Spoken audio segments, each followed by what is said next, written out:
Team வந்து உருவாக்குற பள்ளிக்கு ஒரு அங்கீகாரம் கிடைக்குது. நம்ம வெறும் அங்கீகாரத்தை நோக்கி மட்டும் போகக்கூடாது, உங்களுக்குள்ள இருக்கின்ற திறமையை வந்து வெளிக்கொண்டு வர வேண்டும்.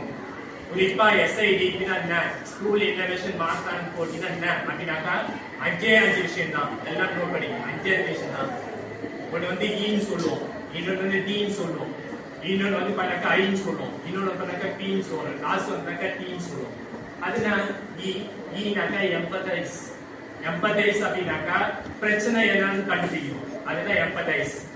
டிஃபைன் அப்படின்னாக்கா அந்த பிரச்சனைக்கு தீர்வு என்ன இருக்குன்னு கண்டுபிடிக்கணும், அதான் டிஃபைன்.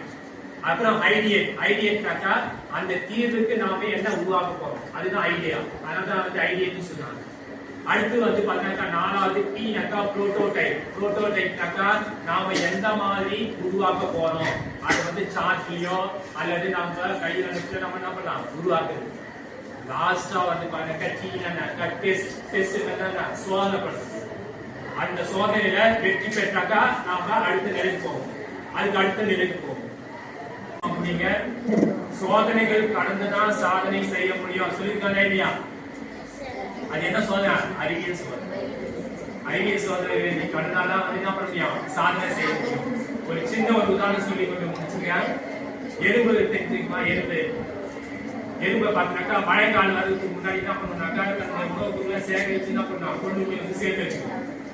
அது எப்படி வெட்டும் போவோம், எறும்பு வந்து அந்த உணவுக்குள்ள வந்து மேல தூக்கி வரிசையா லைனா போவோம்.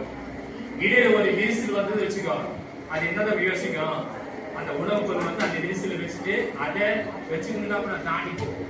அதுக்கப்புறம் தாண்டி போட்டு அந்த உணவு பொருள் மேல வைத்து என்ன பண்ணுவோம், போயிட்டே. அது போலதான் இடையூறுகள்.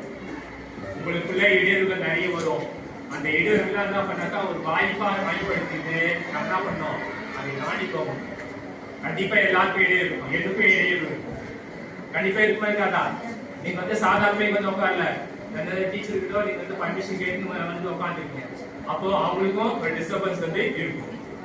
அதனால எந்த ஒரு இடையூறு வந்தாலும் அதை கடந்துதான் நம்ம வந்து சாதனை செய்ய முடியும்.